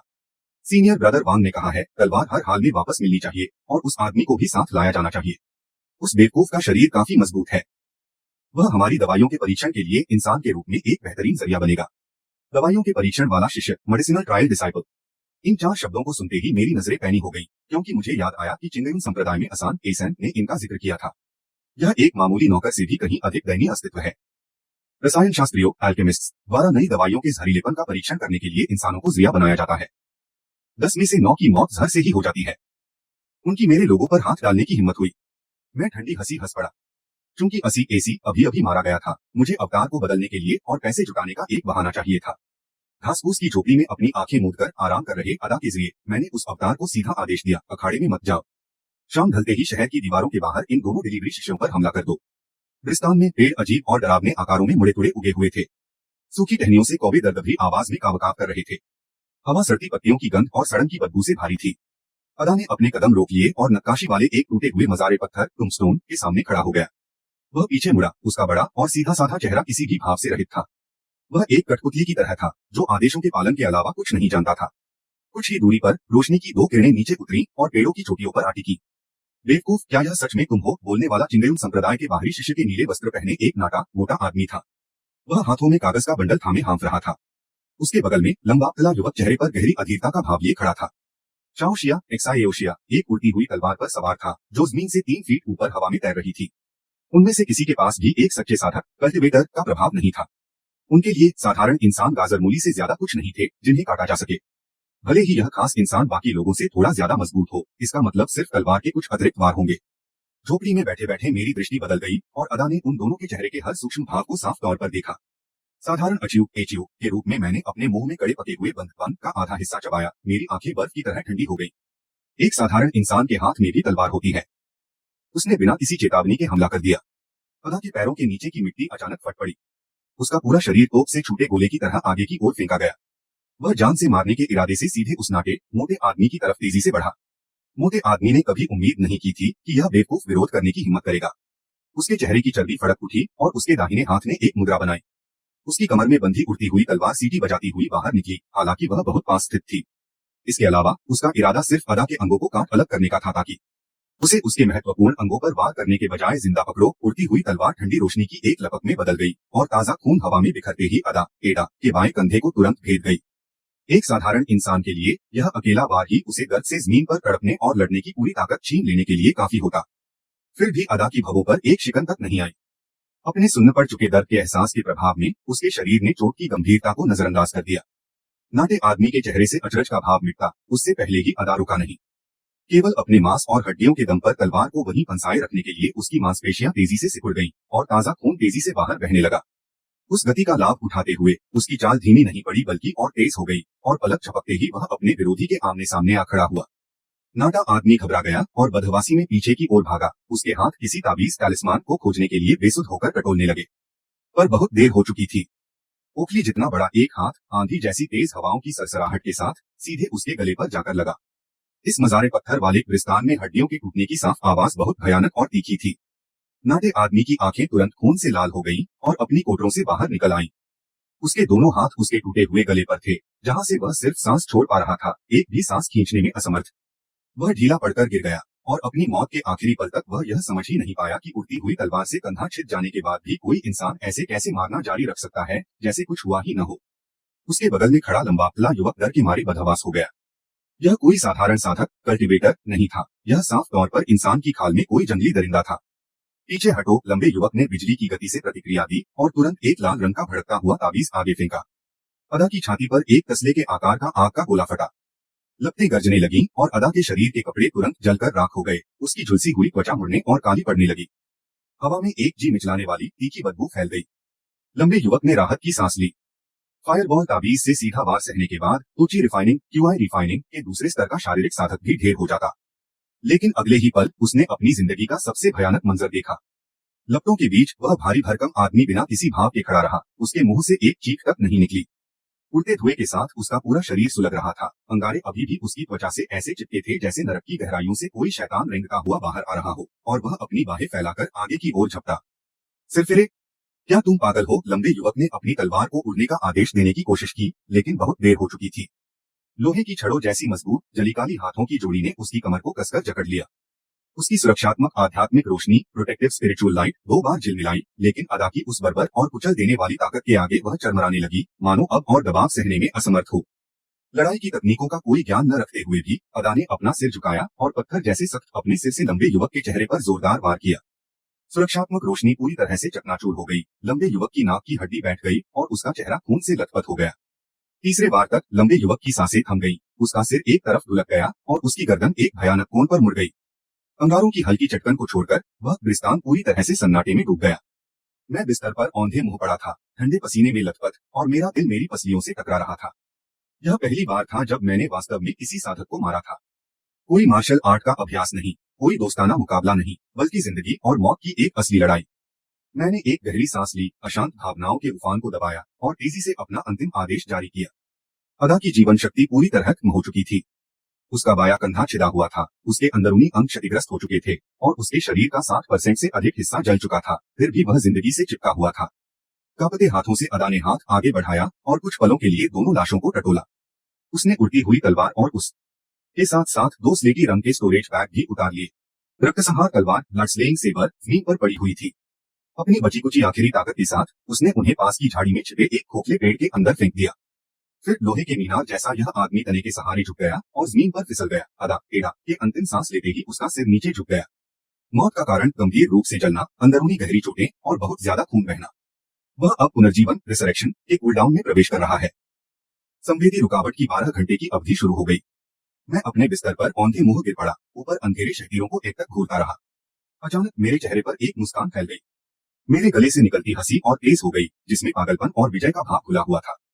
यदि साधारण इंसान सिर्फ कीड़े कोड़े हैं, तो मैंने अभी अभी एक भगवान का वध किया है। आधी रात को कब्रिस्तान में हवा बेहद ठंडी हो गई। एक फुर्तीला साया किसी अनुभवी शिकारी की तरह जंगलों के बीच से गुजरा, बिना अपने रास्ते में एक भी पक्षी को परेशान किए। यह ACI था जिसे अभी अभी बुलाया गया था। कल रात साधना के दौरान असी ने आत्महत्या कर ली थी और जैसे ही उसके पुनर्जीवन का समय समाप्त हुआ वह सिस्टम स्पेस के भीतर जीवित हो गया। रक्तसंहार तलवार ब्लडस्लेइंग सेबर जमीन पर पड़ी हुई थी। अपनी बची कुची आखिरी ताकत के साथ उसने उन्हें पास की झाड़ी में छिपे एक खोखले पेड़ के अंदर फेंक दिया। फिर लोहे के मीनार जैसा यह आदमी तने के सहारे झुक गया और जमीन पर फिसल गया। अदा टेढ़ा के अंतिम सांस लेते ही उसका सिर नीचे झुक गया। मौत का कारण गंभीर रूप से जलना, अंदरूनी गहरी चोटें और बहुत ज्यादा खून बहना। वह अब पुनर्जीवन रिसरेक्शन के कूलडाउन में प्रवेश कर रहा है। संवेदी रुकावट की 12 घंटे की अवधि शुरू हो गई। मैं अपने बिस्तर पर औंधे मुंह गिर पड़ा, ऊपर अंधेरे शहतीरों को एक तक घूरता रहा। अचानक मेरे चेहरे पर एक मुस्कान फैल गई। मेरे गले से निकलती हंसी और तेज हो गई जिसमें पागलपन और विजय का भाव घुला हुआ था। यदि साधारण इंसान सिर्फ कीड़े कोड़े हैं तो मैंने अभी अभी एक भगवान का वध किया है। आधी रात को ब्रिस्तान में हवा बेहद ठंडी हो गई। एक फुर्तीला साया किसी अनुभवी शिकारी की तरह जंगलों के बीच से गुजरा, बिना अपने रास्ते में एक भी पक्षी को परेशान किए। यह असी एसीआई था जिसे अभी अभी बुलाया गया था। कल रात साधना के दौरान असी ने आत्महत्या कर ली थी और जैसे ही उसके पुनर्जीवन का समय समाप्त हुआ वह सिस्टम स्पेस के भीतर जीवित हो गया। लूट का सामान वापस लाने का यह बिल्कुल सही समय था। असी कुशलतापूर्वक खोखले पेड़ तक पहुंचा और खजाने को अपने कुर्ते में छुपा लिया। इसके बाद वह दोनों लाशों के पास गया। मेरे निर्देशों का पालन करते हुए असी ने अपनी कमर से कसाई का चाकू निकाला। उसने लाशों पर कई बार वार किए जिससे ऐसे घाव बन गए जो जंगली जानवरों के बर्बरता से फाड़ने की नकल करते थे। फिर उसने शिकारियों को आकर्षित करने के लिए बनाए गए पाउडर की एक परत छिड़क दी। अपना काम पूरा करके वह तेजी से निकल गया। सूरज उगने तक जंगली कुत्तों द्वारा चबाए गए कुछ हड्डियों के अलावा कुछ नहीं बचेगा। कोई कभी यह अंदाजा नहीं लगा पाएगा कि वे किसी इंसान द्वारा मारे गए थे। अपने खपरेल वाले घर में वापस आकर मैंने तेल का दीपक जलाया और अपने हाथ मले मेज पर रखे 2 स्टोरेज बैग को देखते ही मेरी आंखें उत्सुकता से चमक उठी। यह एक साधक की संचित संपत्ति थी। इन स्पिरिट स्टोरेज बैगों पर लगी प्रतिबंधात्मक सील थोड़ी परेशानी देने वाली थी। मैंने अपने अभी अभी परिष्कृत किए गए दिव्य ज्ञान डिवाइन सेंस के एक छोटे से अंश से बैग की जांच करने की कोशिश की। मुझे एक अदृश्य बाधा का सामना करना पड़ा, लेकिन ये दोनों शिष्य की कंडेंसेशन के तीसरे स्तर पर केवल बाहरी संप्रदाय के सदस्य थे। प्रतिबंधात्मक सील मजबूत नहीं थी। इसके अलावा मालिकों की मौत के साथ उनकी इच्छाएं भी समाप्त हो गई थी। बचा हुआ दिव्य ज्ञान पहले ही शून्य में विलीन हो चुका था। मेरे लिए खुल जाओ। मैंने अपने दांत भींचे और अपने पूरे दिव्य ज्ञान को केंद्रित किया, उसे उस पतली झिल्ली में छेनी की तरह घुसा दिया। जैसे ही मैंने मेज पर सामान खाली किया, एक हल्की खड़खड़ाहट गूंज उठी और मेरी आंखें तुरंत उत्साह से चमक उठी। मैं मालामाल हो गया था। सबसे पहले तो वहां स्पिरिट स्टोन्स, आध्यात्मिक पत्थर थे जो पूरे सामान में सबसे प्रमुख थे। ये दोनों सचमुच एक महान घराने के शिष्य होने के योग्य थे। केवल बाहरी संप्रदाय के सदस्य होने के बावजूद उनकी संपत्ति किसी भी घुमंतु साधक की तुलना में कहीं अधिक थी। कुल मिलाकर वहां 43 निम्नस्तरीय स्पिरिट स्टोन्स थे। बाजार दर के अंदर मुझे तलवार एक गहरे लाल रंग की थी जिससे एक खौफनाक आभा निकल रही थी। हालांकि यह कोई जादुई कलाकृति मैजिकल आर्टिफैक्ट नहीं है, फिर भी इसकी सामग्री बेहतरीन गुणवत्ता की है जो किसी आम इंसान की तलवार से 100 गुना अधिक तेज है। इसमें कोई आश्चर्य की बात नहीं है कि वे दोनों इतनी बेदर्दी से मेरा पीछा कर रहे थे। जैसे ही मैंने उस लंबे पतले युवक के स्टोरेज बैग को साफ किया, मेरी उंगली नीचे एक छिपे हुए खाने से टकराई। उसके अंदर एक पत्र छिपा हुआ था जिसका कागज समय के साथ पीला पड़ चुका था और उस पर भेड़िए के सिर के आकार की एक अनोखी मोम की सील लगी थी। मैंने पत्र को खोला और लैंप की रोशनी में उसकी सामग्री को पढ़ा। मेरा चेहरा, जो पहले उत्साह से भरा हुआ था, तुरंत जमसा गया। यह पत्र वांग तियानबा के नाम लिखा गया था, जो वांग परिवार का मुखिया था। पत्र का विषय संक्षिप्त था, लेकिन उसका हर एक शब्द चौंकाने वाला था। संप्रदाय की स्पिरिट माइन आध्यात्मिक खदान की खुदाई का मामला सुलझ गया है। उस गुप्त खदान का प्रवेश द्वार सीधे वांग परिवार की पैतृक कब्रों के ठीक नीचे है। आज से 3 दिन बाद संप्रदाय का एक आंतरिक डीकन निरीक्षण के बहाने खुदाई का काम अपने हाथ में लेने आएगा। मैं कांप उठा। मेरा हाथ इतनी जोर से कांप रहा था कि पत्र मेरे हाथ से छूटने ही वाला था। किंग्यून संप्रदाय, किंग्यून सेक्ट की स्पिरिट माइन का निजी गबन एक बड़ा अपराध है जिसकी सजा सिर्फ मृत्युदंड है। ये दोनों यहाँ केवल तलवार के लिए मेरा शिकार करने नहीं आए थे। वे मूल रूप से वांग परिवार के पीछे छिपी ताकत के डाकिया थे जो स्पिरिट माइन से कुछ क्विक पैसा कमाने की उम्मीद कर रहे थे। उन्होंने कभी नहीं सोचा था कि वे खुद को ऐसी खतरनाक साजिश में इतना गहरा फंसा हुआ पाएंगे। यदि यह पत्र उजागर हो जाता तो वांग परिवार को निस्संदेह पूरी तरह से विनाश का सामना करना पड़ता। लेकिन अगर वांग परिवार या उनके समर्थकों को पता चल जाता कि यह पत्र मेरे पास है तो मेरी मौत तक पूरी धरती पर मेरा शिकार किया जाता। फिर भी हर संकट में एक अवसर छिपा होता है। मेरी आंखों का डर धीरे धीरे गायब हो गया। उसकी जगह एक ऐसे जुआरी का सोच समझकर भरा लालच आ गया जिसे अभी अभी एहसास हुआ हो कि उसके हाथ में जीतने वाला पत्ता है। अगर तुम्हारी संप्रदाय की स्पिरिट माइन को हड़पने की हिम्मत है तो फिर भेड़ियों के खिलाफ लोंगी का खेल खेलने और इसी खदान से संपत्ति बनाने के लिए मुझे दोष मत देना। मैं भी उस खपरेल वाले घर में जीवन का स्वाद चखना चाहता हूँ। तेल के दीपक की बत्ती अचानक एक चिंगारी के साथ फड़क उठी। मैंने मेज पर रखे स्पिरिट स्टोन्स के ढेर को देखा जो एक हल्की हाथीदांत जैसी रोशनी बिखेर रहे थे। मेरी उंगलियां लकड़ी पर एक स्थिर लय में थपथपा रही थीं। एक साधक के लिए 43 निम्नस्तरीय स्पिरिट स्टोन्स केवल कुछ औषधीय गोलियां खरीदने के लिए पर्याप्त हो सकते हैं, लेकिन इस नश्वर लोक में यह एक ऐसी संपत्ति थी जिसे देखकर किसी भी परिवार के मन में लालच आ जाए। सिस्टम के रूपांतरण तंत्र के अनुसार एक स्तर 7 के नश्वर अवतार मॉर्टल अवतार के लिए एक निश्चित मात्रा में चांदी की आवश्यकता होती है और आधिकारिक विनिमय दर एक स्पिरिट स्टोन के बदले 100 चांदी की इकाइयां है। ब्लैक मार्केट की दर इससे भी अधिक है, लेकिन इस सिस्टम के भीतर यह 1 से 100 बनी हुई है, जो मेरे पिछले जीवन के प्लेटफॉर्मों से काफी अलग है। बिना एक पल की हिचकिचाहट के मैंने लेन देन शुल्क को नजरअंदाज करते हुए सब कुछ सिस्टम में जमा कर दिया। इन पत्थरों को अपने पास रखना एक जोखिम है, इन्हें वास्तविक ताकत में बदलना ही एकमात्र तार्किक रास्ता है। मेज पर रखे स्पिरिट स्टोन्स का ढेर तुरंत गायब हो गया, मानो वे कभी थे ही नहीं। उसके बाद मेरे दिमाग में सिस्टम इंटरफेस टिमटिमाया। संख्याएं तेजी से बदलने लगी और अंततः एक ऐसे आंकड़े पर आकर रुकी जिसने मेरी धड़कनें तेज कर दी। मैंने 43 स्पिरिट स्टोन्स जमा किए थे, जो 4300 सिस्टम पॉइंट्स में बदल गए। बोर्ड पर अंकों को बढ़ते देखकर मेरे चेहरे पर एक ठंडी तीखी मुस्कान आ गई। वांग परिवार है ना, मैं तुम्हारे लिए एक बहुत बड़ा सरप्राइज तैयार करूंगा। मैं खड़ा हुआ, हवादार खिड़की को खोला और दूर वांग हवेली की ओर देखा जहां रोशनी झिलमिला रही थी। रात के सन्नाटे में वे लालटेन उत्सव का प्रतीक नहीं लग रहे थे, बल्कि पाताल लोक के रास्ते पर लगी शव यात्रा की बत्तियों की तरह लग रहे थे। उपकरणों की लागत को छोड़कर यह संपत्ति मेरे लिए 400 पुरुषों की एक नश्वर सेना बनाने के लिए काफी है। मैंने अपने सूखे होठों पर जीभ फेरी। उठ! ऐसा लगा कि मेरी मूल योजना में बदलाव करना पड़ेगा। मैंने तुरंत 2 स्तर 7 के नश्वर अवतारों को चुना और उन्हें विकसित करने के लिए 1000 अंक आवंटित किए। जैसे ही एक सुनहरी रोशनी चमकी, दोनों क्लोन तैयार हो गए। उनके शरीर मजबूत थे और उनकी आंखों में तीव्र ध्यान झलक रहा था। मालिक, उन्होंने एक घुटने पर बैठकर एक साथ कहा। उठो, मैंने आदेश दिया।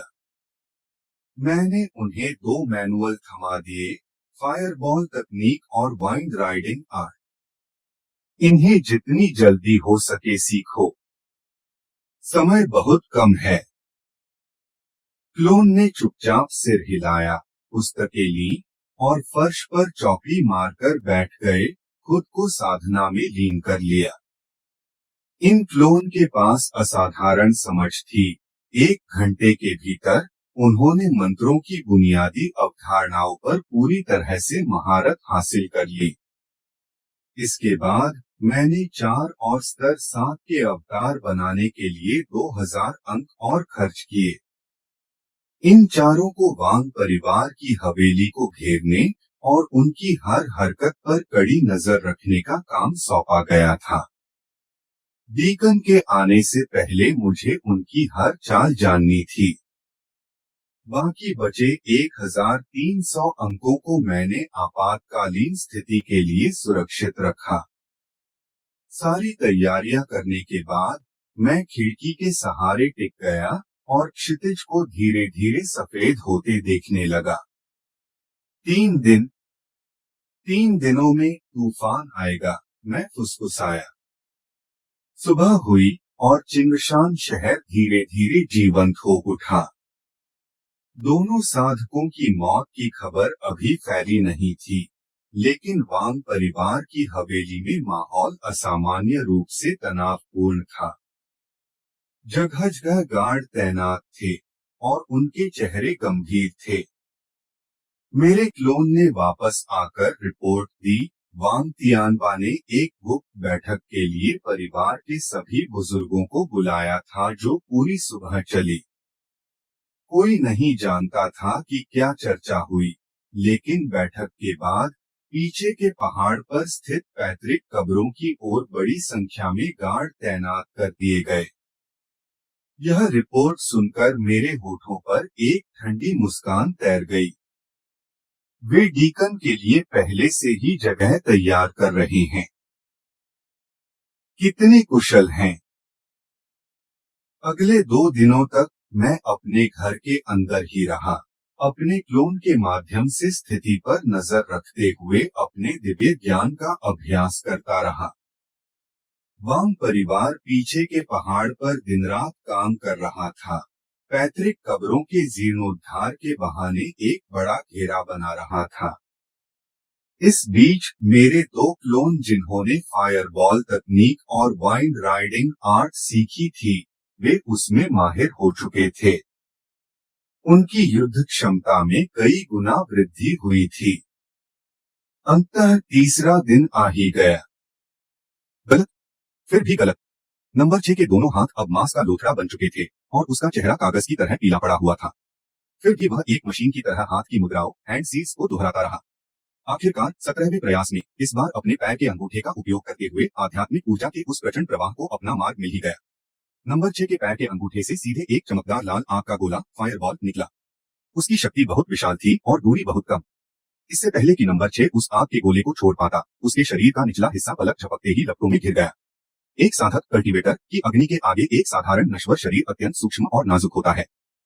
चीखने तक का मौका मिले बिना नंबर 6 एक झुलसे हुए शव में बदल गया। क्लोन नंबर 6 की मृत्यु हो चुकी है। सिस्टम अब उसके अनुभवों को समाहित कर रहा है। खपरेल के उस घर के भीतर मेरी त्वचा पर एक तीखा चुभता हुआ दर्द चमका और गायब हो गया, जिसके बाद मैंने अचानक अपनी आंखें बंद कर ली। कुछ ही देर बाद बेहद स्पष्ट स्मृतियों का एक अंश मेरे दिमाग में तैरने लगा, जिसमें अग्नि तत्व की ऊर्जा का संयोजन और नाड़ियों मेरिडियंस के भीतर आध्यात्मिक शक्ति का तात्कालिक विस्फोट विस्तार से दर्ज था। मैंने अपना दाहिना हाथ उठाया और अंगूठे तथा तर्जनी उंगली को एक साथ रगड़ा। मेरी उंगली के पोर पर एक चमकदार सुर्ख लपट नाचने लगी, जो स्थिर और अत्यधिक गर्म थी। वह मेरे इशारे पर इस तरह घटबढ़ रही थी मानो वह मेरी अपनी बाह का ही कोई हिस्सा हो। न कोई जटिल और थकाऊ हाथ की मुद्राएं, एक क्लोन के जीवन की कीमत के बदले तुरंत आग का गोला बनाने की तकनीक। क्या सौदा है फायदेमंद, मैंने फुसफुसाते हुए अपनी उंगली की लपट को बुझा दिया, जबकि मेरे होठों के कोने पर एक ठंडी मुस्कान तैर गई। फिर मेरी नजर विंड कंट्रोल मैनुअल और चांगशान कस्बे में स्थित वांग हवेली की ओर मुड़ गई। एक कीमती सेलाडोन चाय का कप चकनाचूर हो गया। वांग परिवार के मुखिया वांग तियानबा मुख्य हॉल के बीचों बीच खड़े थे। उनकी छाती तेजी से हाँप रही थी और चौकोर चेहरा भयानक गुस्से व आक्रामकता से विकृत था। दोनों ओर खड़े गार्ड और सेवक जमीन पर घुटनों के बल बैठे थरथर कांप रहे थे। किसी की भी पूरी सांस लेने तक की हिम्मत नहीं हो रही थी। कस्बे से 5 मील से भी कम दूरी पर दो जीवित सांस लेते साधक गायब हो गए थे। वांग तियानबा ने इतनी जोर से दहाड़ लगाई कि छत की कड़ियों से धूल नीचे गिरने लगी। क्या तुम लोग इसी तरह अपना काम संभालते हो? वे पंथ सेक्ट द्वारा भेजे गए दूत थे। अगर उन्हें कुछ भी हुआ तो मैं तुम सबके पूरे परिवार को मृत्युदंड दे दूंगा। आधे घंटे पहले पंथ में मौजूद वांग परिवार के मुखबिरों ने संदेश भेजा था। दोनों दूत जल्दी निकल चुके थे और कल रात तक ली परिवार के पास पहुंच जाने चाहिए थे, लेकिन अब उनका कोई अतापता नहीं था, न जीवित न मृत, और खास तौर पर उस पत्र का भी नहीं। अगर वह पत्र गलत हाथों में पड़ गया और स्पिरिट स्टोन माइन का रहस्य उजागर हो गया तो यह ऐसा अपराध होगा जिसकी सजा हमारे पूरे कुल के विनाश से कम नहीं होगी। हमने पूरे कस्बे की नाकेबंदी कर दी है। हर निकास मार्ग पर कड़ी सुरक्षा है। गार्डों का कप्तान कांपते हुए ऊपर देखने लगा। क्या ऐसा हो सकता है कि दोनों अमर गुरुओं को रास्ते में किसी मुसीबत का सामना करना पड़ा हो, या शायद उनका सामना किसी उच्च स्तरीय दानवी जीव से हो गया हो? बकवास। इस इलाके में कोई उच्च स्तरीय दानवी जीव कहां से आएगा? वांग तियानबा ने गार्ड कप्तान को एक तरफ लात मार दी। वे चीरफाइनिंग चरण की तीसरी परत के 2 साधक थे। फाउंडेशन एस्टेब्लिशमेंट क्षेत्र के उन सन की वरिष्ठों के अलावा कौन उन्हें बिना कोई आवाज किए मार सकता है? आदमियों को उनकी तलाश में भेजो। अगर जरूरत पड़े तो जमीन को 3 फीट गहरा खोद डालो, लेकिन उन्हें ढूंढ कर लाओ। और जहां तक पिछले 2 दिनों में कस्बे में आने या जाने वाले किसी भी अजनबी का सवाल है, उन सभी को मार डालो। किसी एक को बच निकलने देने से बेहतर है कि किसी निर्दोष की बलि दे दी जाए। समझ गया? वांग हवेली के बड़े फाटक चौड़े खुल गए और दर्जनों पूरी तरह से हथियारों से लैस गार्ड राक्षसों की तरह सड़कों पर उमड़ पड़े। दोपहर का समय था और सड़कें पैदल चलने वालों से भरी हुई थी। जैसे ही राजकुमार के गार्ड बाहर निकले, तुरंत अफरा तफरी मच गई। दुकानें और स्टॉल उलट दिए गए और प्रतिरोध के किसी भी संकेत का जवाब बर्बर पिटाई से दिया गया। एक सड़क के कोने पर दीवार के आधार के पास चकत्तों और घावों से ढका हुआ एक भिखारी पत्थर से टेक लगाए बैठा था, जो अपने फटे पुराने कपड़ों से जुए चुनने में व्यस्त था। वह मेरा चौथा क्लोन था। एक गार्ड पास से गुजरा। नफरत से नाक सिकोड़ते हुए उसने भिखारी की टांग पर एक जोरदार लात मारी और उसे दफा हो जाने के लिए चिल्लाया, ओ बदबूदार भिखारी, क्या तुमने यहाँ आसपास किसी अजनबी को देखा है? भिखारी चीख पड़ा और जमीन पर 2-3 बार लुढ़का। पश्चिमी गली की ओर इशारा करते हुए उसका मैला कुचैला हाथ कांप रहा था। हुजूर, अभी कुछ ही देर पहले तलवारें लिए हुए कुछ विशालकाय आदमी उस तरफ गए हैं। वे कोई अच्छे लोग नहीं लग रहे थे। पश्चिमी दिशा का अनुमान लगाते हुए गार्ड को एक पल के लिए भी यह शक नहीं हुआ कि एक मामूली भिखारी उसे धोखा देने की हिम्मत करेगा, और वह अपने आदमियों को लेकर पश्चिमी गली की ओर भाग खड़ा हुआ। भिखारी नींद पर लेटा हुआ अपने उलझे बालों के बीच से जाते हुए आदमियों की पीठ को ताकता रहा। उसकी धुंधली आंखों में एक ठंडी चमक तैर गई। वह पश्चिमी रास्ता केवल एक बंद गली की ओर जाता था, जहां राजकुमार के शौचालय बने हुए थे। उसी पल बाजार के दूसरे छोर पर एक झुका हुआ बूढ़ा आदमी, मेरा पहला क्लोन, एक टोकरी उठाए डगमगाते कदमों से चल रहा था। जैसे ही वह हथियारों की एक दुकान के पास से गुजरा, वह जानबूझकर लड़खड़ाया और दुकान से बाहर निकल रहे प्रबंधक स्टुअर्ट वांग से जोर से टकरा गया।